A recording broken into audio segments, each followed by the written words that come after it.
Zoom in on global affairs with insightful debates and exclusive interviews. This is World Insight. Hello and welcome to World Insight with me, Tian Wei. U.S. President Donald Trump announced last weekend he'd nominate former Federal Reserve Governor Kevin Warsh to head the U.S. Central Bank when Jerome Powell's term ends in May. Warsh served as the federal governor from the year 2006 through 2011, which includes the deep recession that followed the 2008 financial crisis. He has recently argued for lower interest rates, a view that aligns with Trump's push for the Fed to ease borrowing costs. His nomination now goes through confirmation by the U.S. Senate. If confirmed, he will need to act on inflation amid a weakened job market.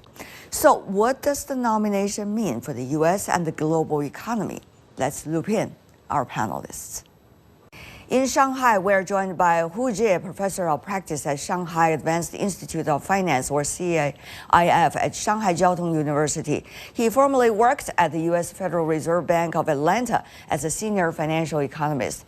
In New York, Anthony Chen, former J.P. Morgan Chase chief economist, and in Henderson, William Lee, chief economist and managing director of Global Economic Advisors. Gentlemen, what a pleasure to see all of you. Now, this nomination of Mr. Warsh certainly has stirred the market, according to some media reports. We have seen the precious metals such as gold, silver, and as well as some of the other fronts are going through some dramatic changes, especially decline.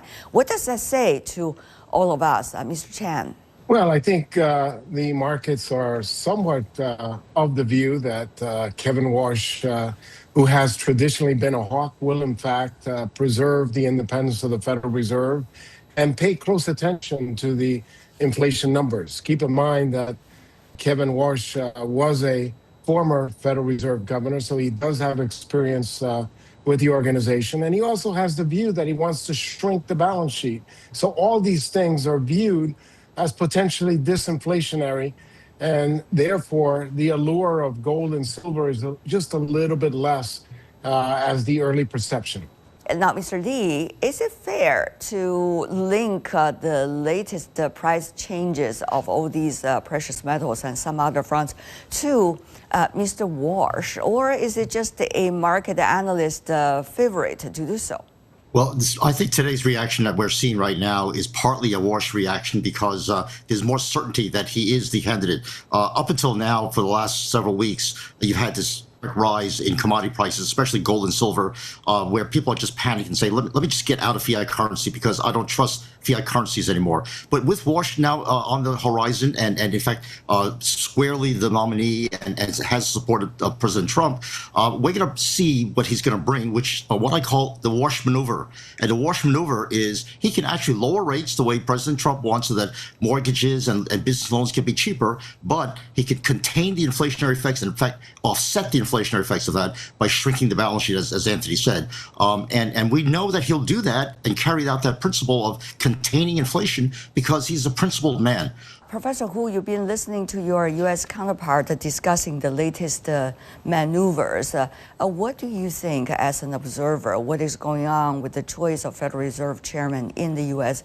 How does this politicization of the whole process and dramatization of it, whether it's in the media or behind the scenes, what does that say to you?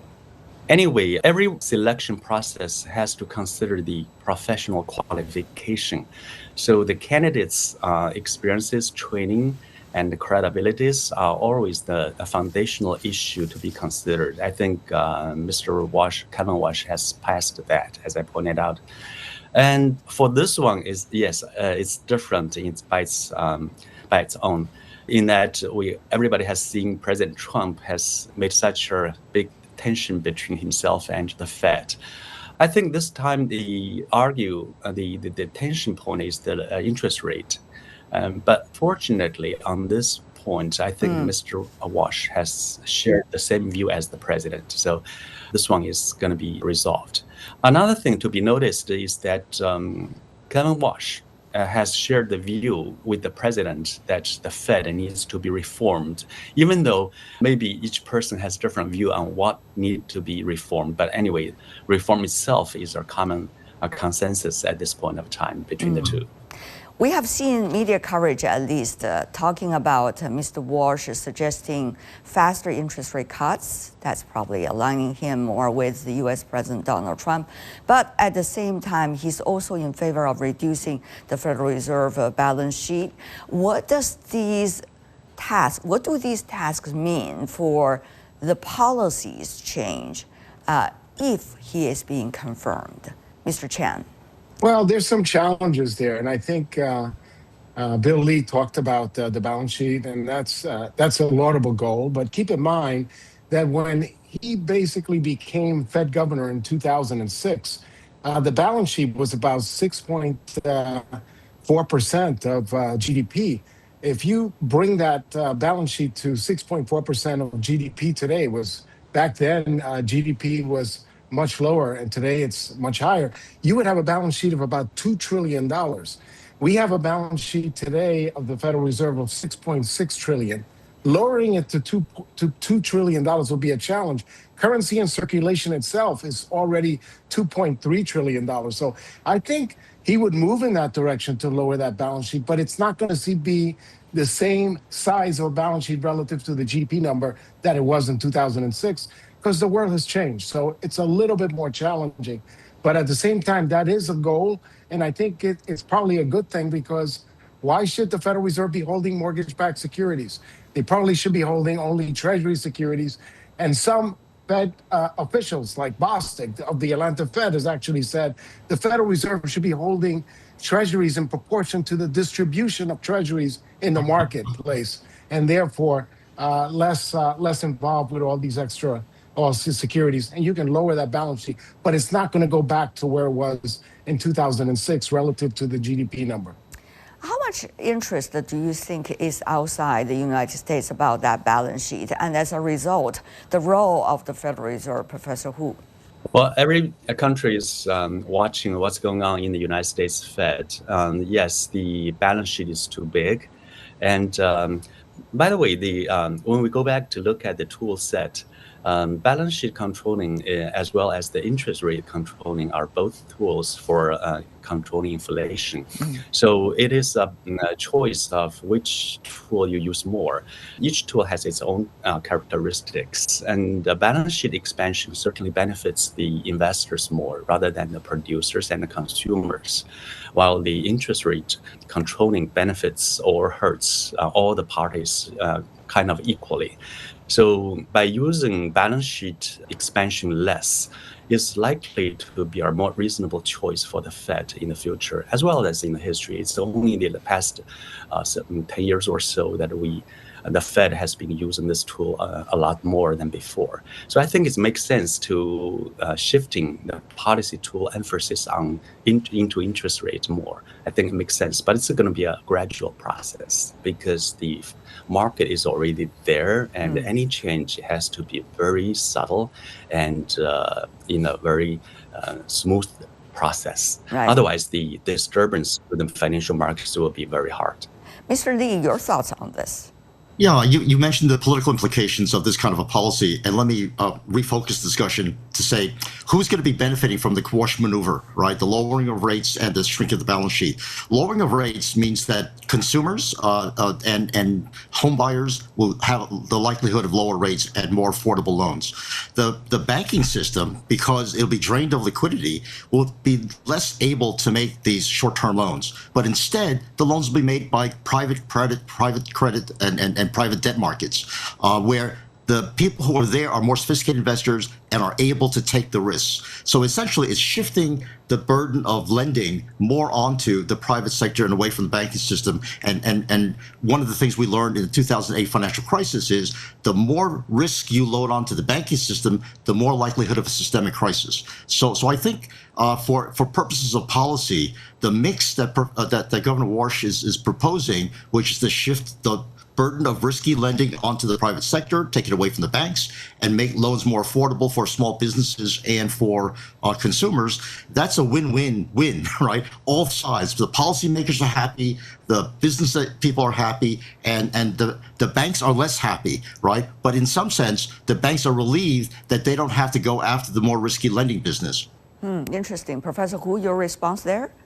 What Mr. Lee just suggested? Oh yes, shrinking the balance sheet of United States Fed is certainly going to decrease the liquidity provision to the world, because U.S. dollar is the currency used by almost every country in its investment as well as trading. So yes, we're going to see the impact of the decreasing liquidity supply from the United States over time. But I don't worry about that too much, because as we said, it's going to be a gradual process. It's going to take a long time to do that turnaround. So in the short run, still, what we're going to see immediately is the effect of lower interest rate of the United States. So that's going to increase the supply of money. And so as other countries are concerned, I think it's probably everybody is going to be happy to see the change the United States is doing. So it is having quite a big impact on where Chinese policymakers are heading for and how to interact with the U.S. decisions. Yes, what we're going to see very likely, or yes, even immediately, is the lowered interest rates of the United States, U.S. dollars, and that's going to help the central bank of China to make easier decision regarding its own monetary policy, because I think the economic situation in China requires lower interest rates, but before. China is kind of constrained by the interest rate gap between China and the U.S. When they consider lowering the interest rate of China's RMB. But now, since the U.S. dollar's interest rate is coming down continuously, and that's going to help release the space for China to make independent monetary decisions. So that's a good news for China's central bank.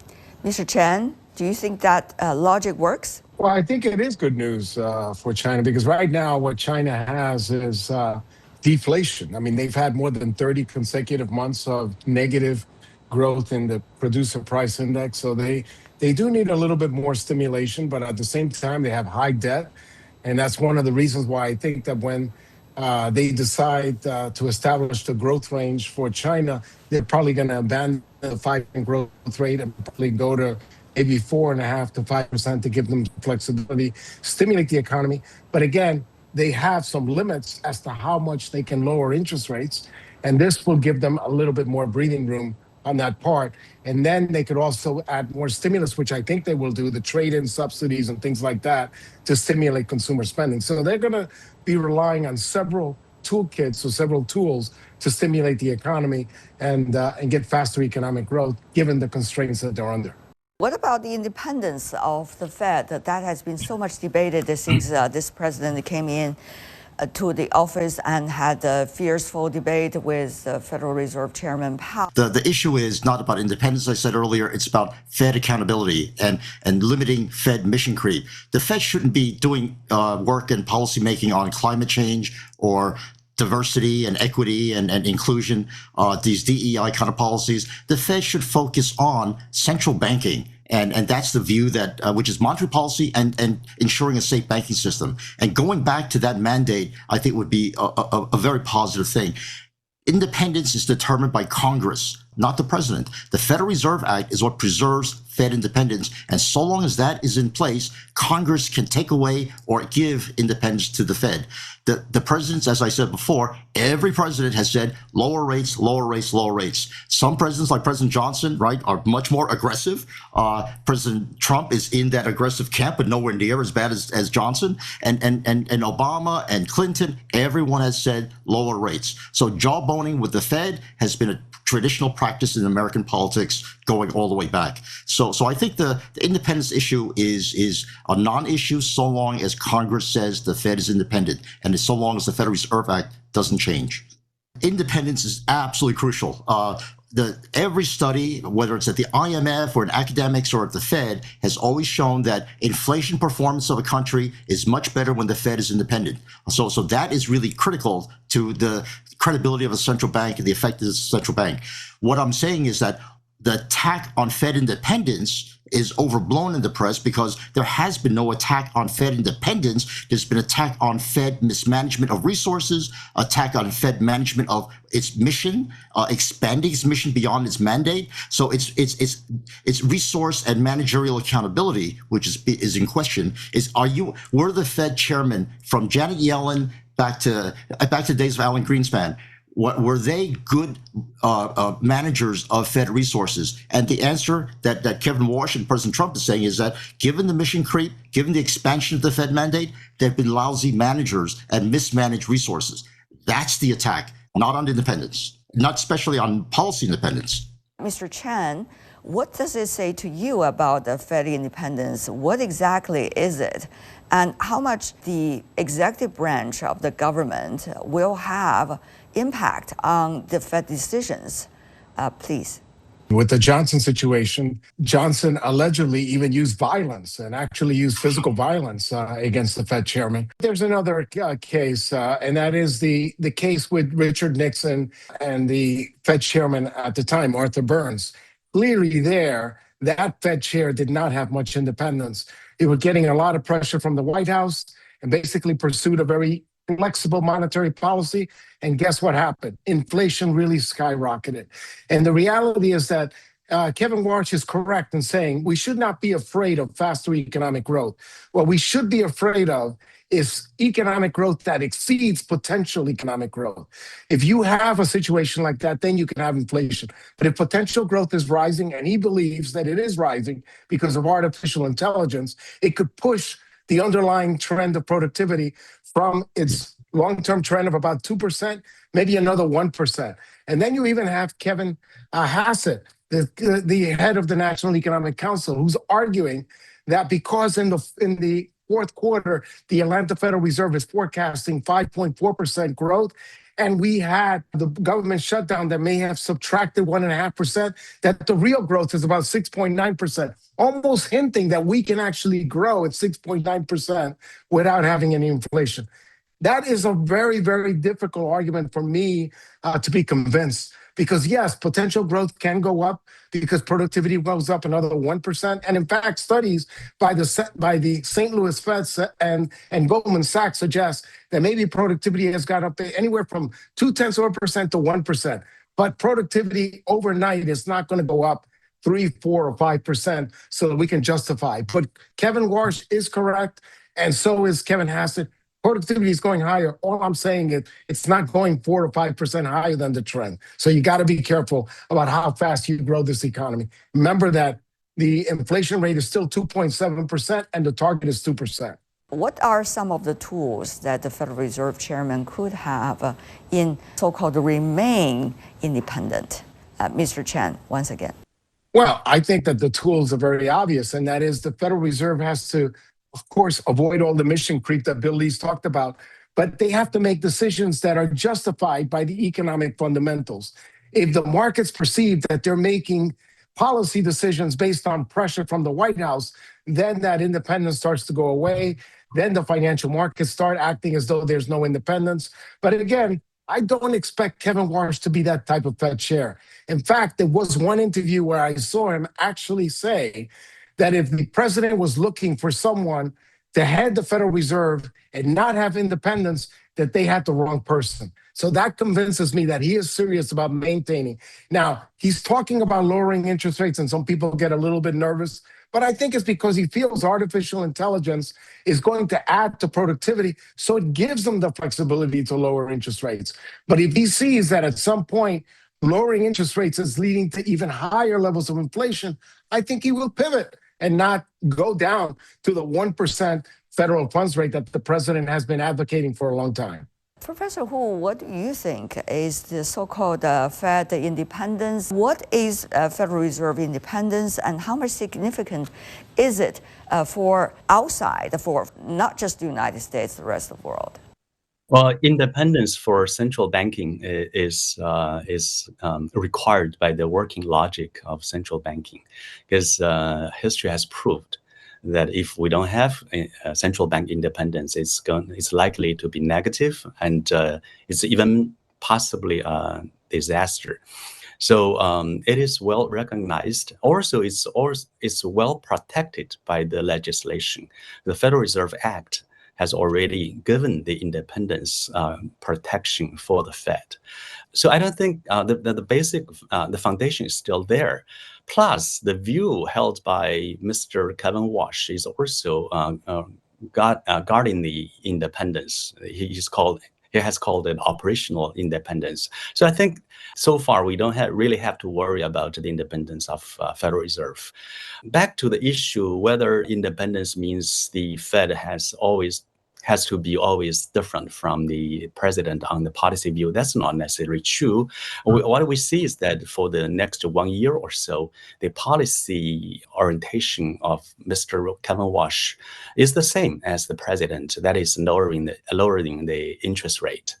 But obviously, I think Mr. Kevin Warsh is going to be very watchful on the inflation issue. If there's any sign of possible inflation hiking, then I think he's going to take action. He has already won the trust and credibility from the market. As we know, whoever will be the Federal Reserve Chair is going to serve during a time when the world is experiencing some dramatic changes when it comes to geoeconomics and geopolitics. And certainly, as a result of that, we're going to see economies trying to adjust to one another. Currencies, a big question also. So how does that add another extra layer of responsibility and requirements of sound decisions to the Federal Reserve Chair? Mr. Hu, your thoughts first. We're maintaining a strong dollar, a credible dollar is always the goal of the United States as a whole. Also, this responsibility relies on the work of Federal Reserve. So I think the major goal of Fed is to maintain a strong dollar or also a stable dollar.